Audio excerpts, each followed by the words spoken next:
Hi everyone, I bring you greetings from the Dizcovaself family, and I welcome all new viewers to this channel. It's quite worrying to always wake up to that fact that Africa is poor. Africa is poor. It's not a good thing at all. It's like a bad omen that will be falling the continent.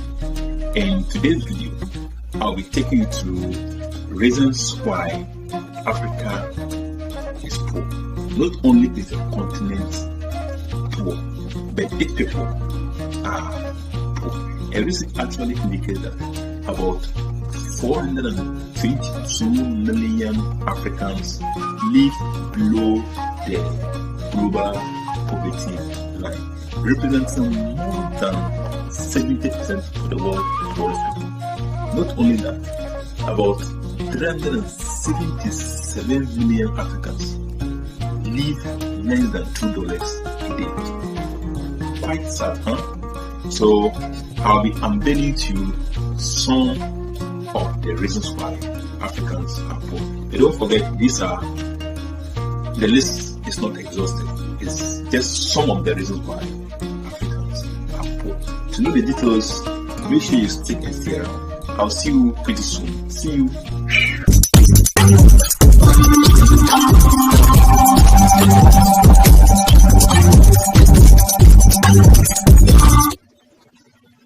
Hi, wonderful people. You are welcome back. Now, the number one reason that Africans are poor is over dependence on politicians. Politics in Africa has become a huge business and a game for political figures who uses the ignorance and desperation of the citizens. They set the citizens against each other, and they can sometimes even get into a dogfight just to register their allegiance to these political parties. And why do they do this? They do this because of the ensnaring and juicy promises given to these people who are mostly the youths and are jobless, and they refuse to define their own destiny, but put their hopes on these politicians to define their destinies for them.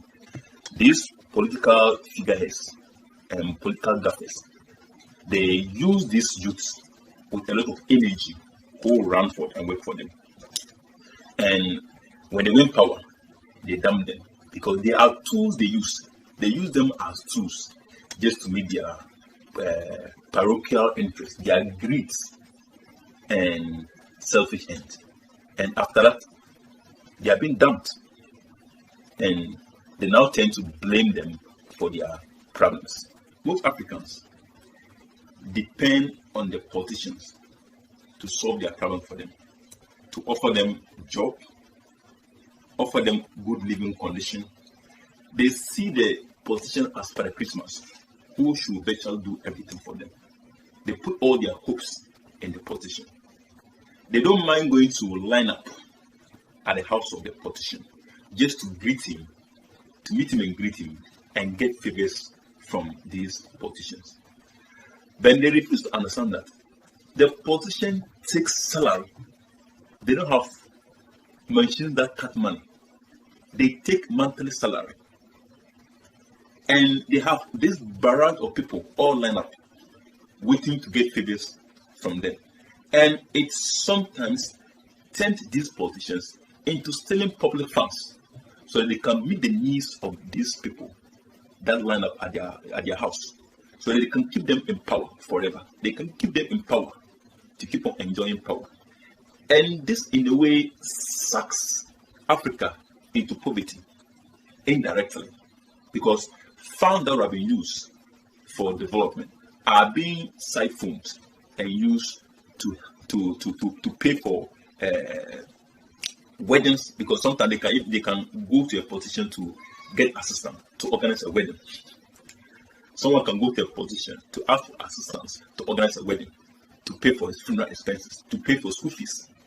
And it's quite sad because they refuse to take their destiny into their own hands, but then put hopes into these politicians. And when these hopes they put on the politicians are not met, they tend to point bitter and accusing fingers at these politicians and see them as those that have made them to fail in life.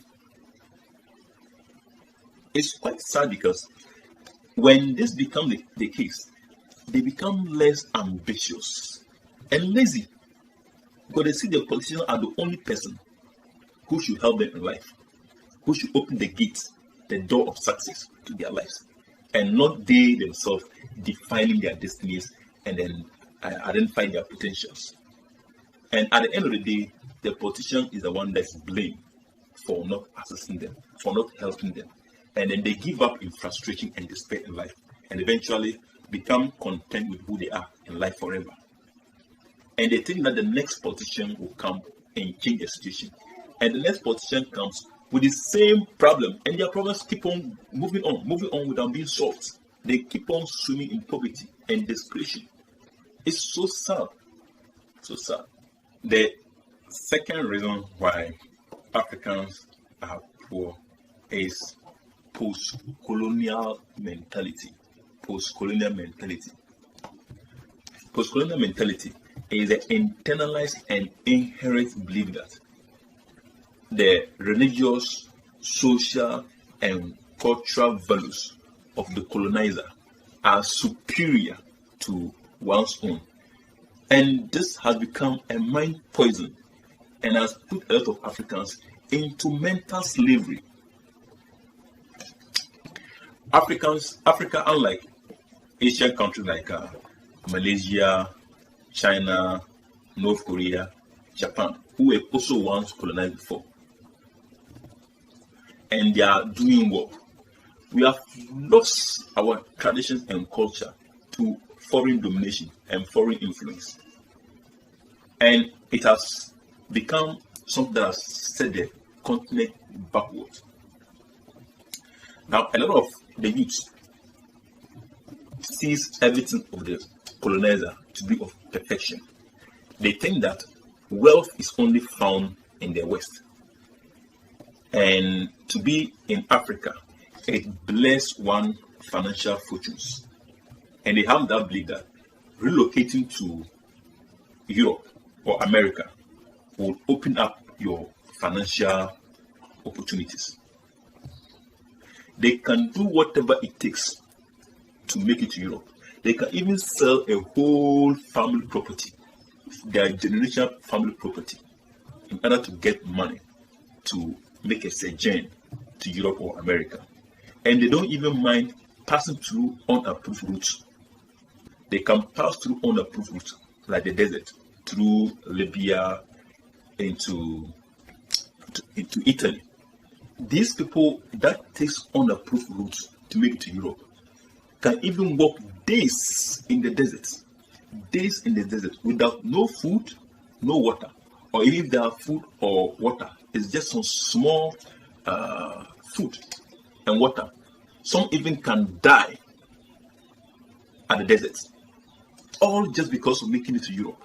They can even take the risk of hiding under a ship or whatever, hiding under a boat. Whatever they can do, whatever they will do it, so they can make it to Europe.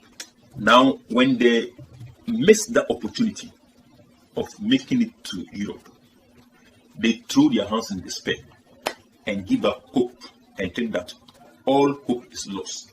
And they now become comfortable with their poor situation, their poverty situation, and they refuse to understand that it's just delusory, it's illusion. They have that illusion that in the West it flows with milk and honey, and that in Africa it's all about poverty. But they refuse to understand that they are equally poor and struggling people in Europe and in America. Now they get to these countries and realize that they have been put under illusion, because they get that deception mostly from the movies they watch, the movies they watch on screens that depicts Europe and America as that kind of perfect and rich countries. They refuse to understand that there are equally poor people in the West, in Europe and America, who begs on the streets and have nowhere to lay their homes. If you go to Baltimore in the US, you will understand this, that there are equally poor people in America. America, which is supposed to be the richest country in the world. There are a lot of poor people in Baltimore who are struggling. Now, they do all their effort. If they are able to make it to Europe, they go illegally. If they are able to pass through their illegal routes and make it to America or Europe, they get there and realize that what else should they do? No place to sleep, no food to eat, nothing, no one. They don't know anyone. Now they become so hopeless on the street, and sometimes can even wish they get money to come back to Africa, because they realize that living in Africa would have been a better choice. And now they found themselves in a land where they know no one, and they have, because they are there illegally, they cannot acquire any legal job. They can't acquire legal job. Now they struggle in this kind of lifestyle and live in regret. It's quite sad, and they refuse to understand that opportunities can be created anywhere, no matter where you are. You can be in Africa. It's just the mindset. It's the mental, that kind of mental slavery, mental poison that has been imbued into Africans, into thinking that there's only milk and honey. Milk and honey only flows in Europe. They tend to reverence and admire white tourists who come to the continent. Why? Because they see these white tourists as symbols of wealth. They see them as symbols of wealth, and they have money flowing in their pockets. They lose sight of the fact that some of these white tourists you see in Africa are just students. They are college students who have probably taken student loans or have taken loans to come to the continent. Some of them are workers who have worked their entire life, who have worked so hard and have saved money out of their sweat. And it's this money that they've saved, that they've picked to come to Africa. Now, when they come to Africa and we see them as wealthy people, they are not as we think. They only come to, they take their trip, they take advantage of the trip as a learning ground where they come to learn something productive for themselves. And when they get back, they make use of whatever they've come to learn in Africa. Africans don't have that learning mentality. They only see them in Africa and you just see them as, oh, rich people, wealthy people, money, dollars. You don't know these are people that have struggled to save money, to sacrifice just to come to the continent, learn something, get back and be productive. Countries like Malaysia, North Korea, China, these were struggling countries. But that mentality that they change, their values that they cling onto, is what has changed their mentality, which has made these countries. Now China has become, if not becoming, the richest country now in the world. And most of their citizens are industrious. It's a change of mentality, not relocating to the white man's land. Until that self-esteem is achieved and doing away with that colonial mentality, that post-colonial mentality, the people will continue to be struggling in poverty. The third reason why Africans are poor is dependence upon religion, voodoo, superstition, necromancy. I don't think there's any continent that is as religious as Africa. Africa has a lot of diverse religious associations and beliefs, and there is freedom of worship, which I actually agree with and actually support. But some can actually overbend the candle.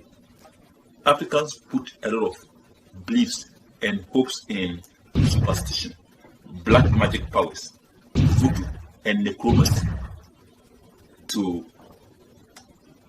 create opportunities for themselves. They depend upon these things to become successful and have hope that these things will solve their problem for them and make them better people in future.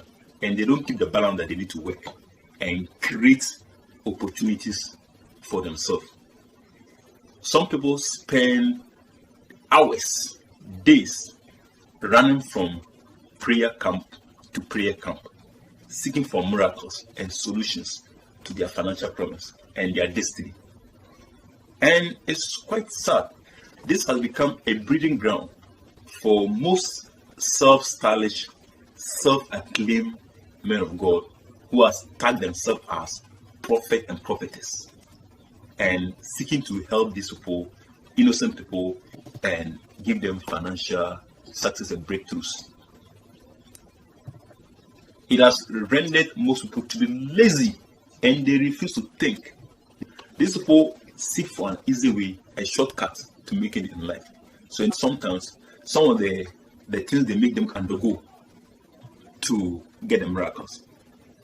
There are sometimes some videos that shows how some of these self-acclaimed fake men of God can even decide to wash their face on the heads of these people.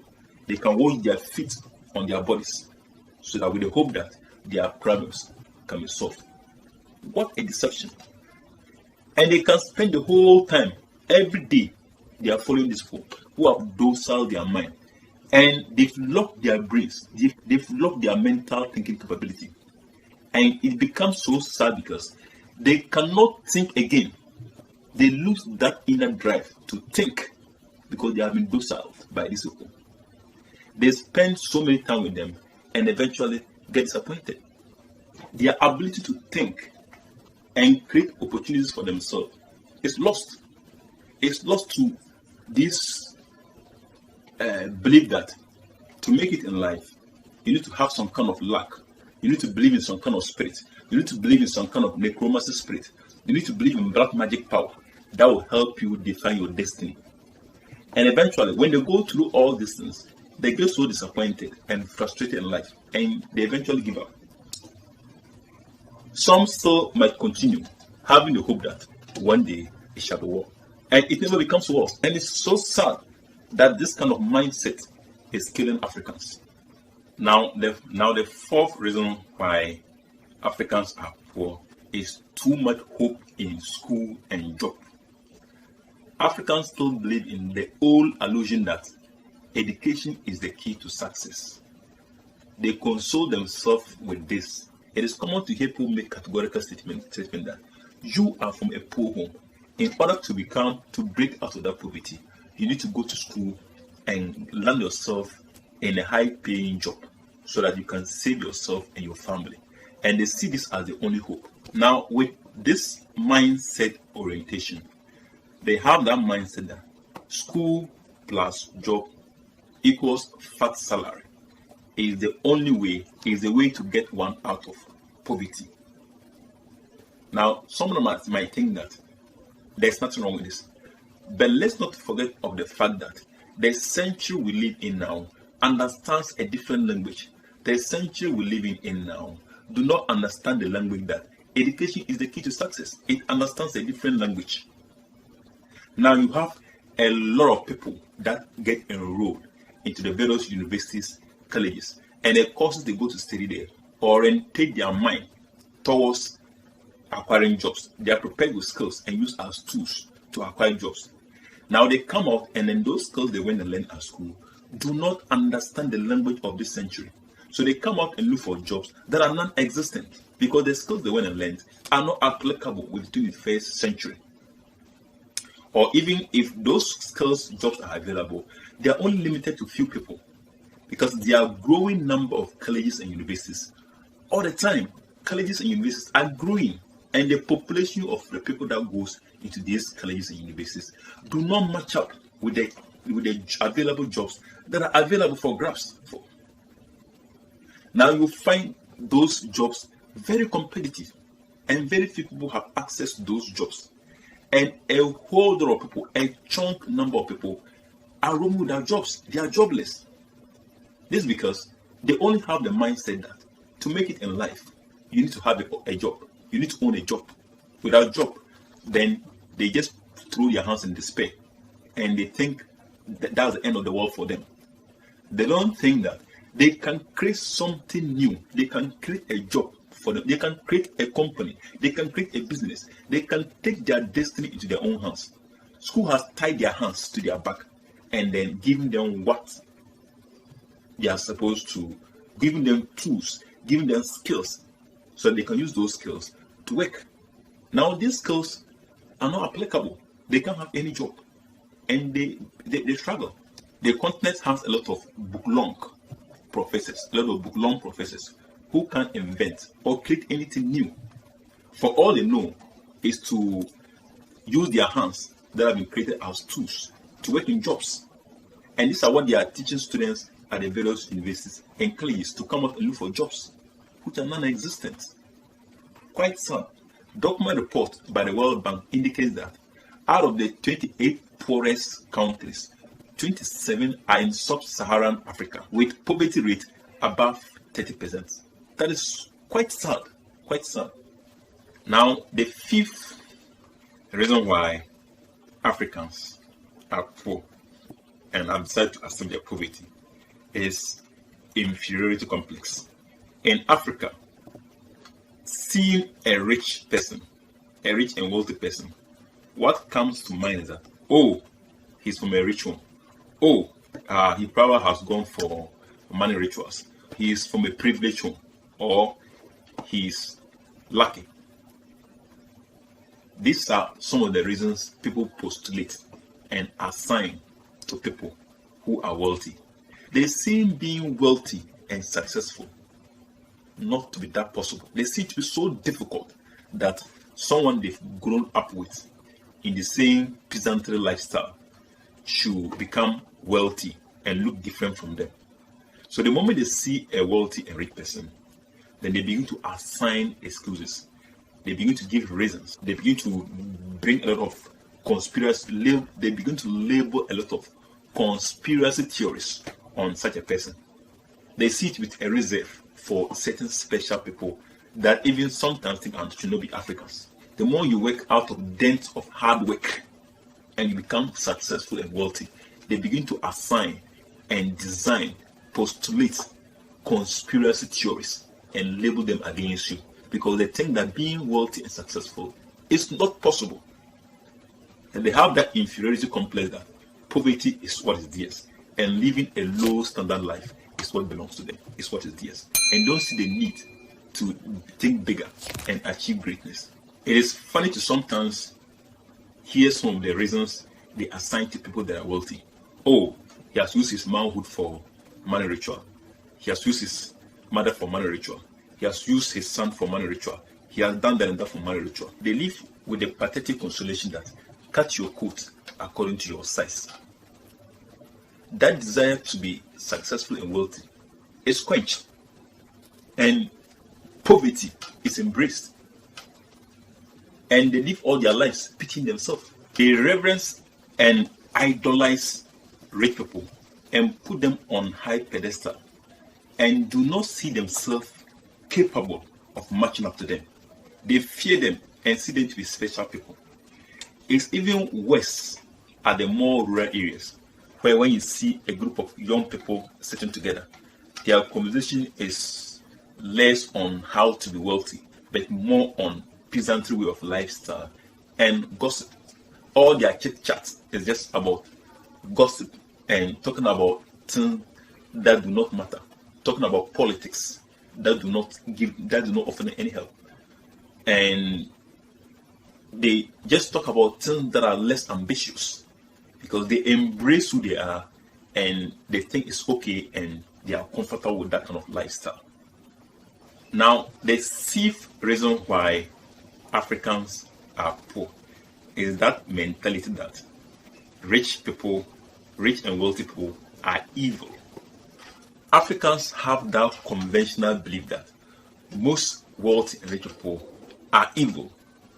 This is because Africans still have a strong belief in superstition, divination, and magic powers. and they will assign reason to whatever happens. And in that case, if your problem is bad luck, they will assign. If you are a failure in life, they will assign reasons to that. If there is death, they will assign reasons to that. If there is sickness, they will assign reasons to that. If you are wealthy and successful, they will assign reasons to that. Because there's a way they still believe in the powers of divination, superstition, and black magic powers. That is why they easily see rich people as people that have gone through certain rituals. They perform certain rituals. They will assign all kind of dirty excuses and reasons and conspiracy theories to people that are rich and wealthy. And it's quite sad. They forget that working hard and identifying your potential and working hard and being smart can make you rich and wealthy. And this has scared a lot of people and make them less ambitious, for they don't see that need to be wealthy. They become comfortable with their situation and don't think that being wealthy is something that belongs to them. They see it to be something that belongs to a certain group of people who are ready to be evil. And it's quite sad. There's a whole list of billionaires that have been recognized by Forbes 2020 as officially billionaires that came from the continent. We have the likes of Aliko Dangote with a net worth of $10.1 billion. A net worth of $10.1 billion. And at age 63, this current record 2020. Then second on the list, we have Nassif Sawiris with a net worth of $8.8 billion. $8.8 billion at age 59. Then we have the third person as Mike Adenuga with $7.7 billion at age 67. Then we have the fourth person as Nikki Opihema, $7.7 billion at age 75. Then we have the fifth person as Johan Rupert with $6.5 billion at age 75. It's actually a tall list, but then this is just some few of the billionaires that the continent has produced. Now, the last reason why Africans are poor is Africans hang the blame of their personal economic woes on the exploitation that the continent went through in the hands of the colonizers. They think that the continent has been robbed and ripped of its natural and human resources. Though this is true, but it is not enough justifiable reason for you to base on this and give excuses and think that this is responsible for your personal economic woes. The mentality that the colonizer has backed away the continent wealth, which has rendered the continent poor. It's an excusable farce. You can't depend on that as a justifiable reason for you being poor. It's sad sometimes to hear some of these scammers, and they will come up with funny reasons that the reason why they are into scamming is to punish the white man for robbing Africa of its wealth. It's so funny, it's ridiculous that this is the excuse.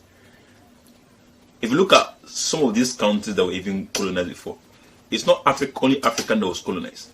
Some Asian countries were also colonized. Even some European countries were colonized. But they've left that past behind them. And instead of pitying themselves, they decided to go beyond that, and they blurred the lines between that colonization inferiority complex. And they've moved beyond that. And they become very industrial. Look at some of these Asian countries, very industrious. And they are advancing technologically. Meanwhile, the continent, we are so behind and pitying ourselves, thinking that the only way out, the only way to be successful is to go to the white man's land. And that in Africa, we can be successful. And it's so sad. This kind of mindset has put a lot of individuals into that inferiority bracket, that inferiority complex. We have been caged in that mindset of inferiority complex. And with those kind of excuses, this is what is putting a lot of Africans and settlers backward. Until Africans decide to take up responsibility, leave the past behind us, and then decide to embrace opportunities, take up opportunities, and change our mindset from that inferiority complex, that colonial mindset. We will always look up to the West and have the mentality that relocating to the West and Europe is the only place where we can become successful. Guys, thank you for sticking and staying around. I really do appreciate your time so much for listening to this video. But please, if you find value in this video, don't forget to hit the subscription button.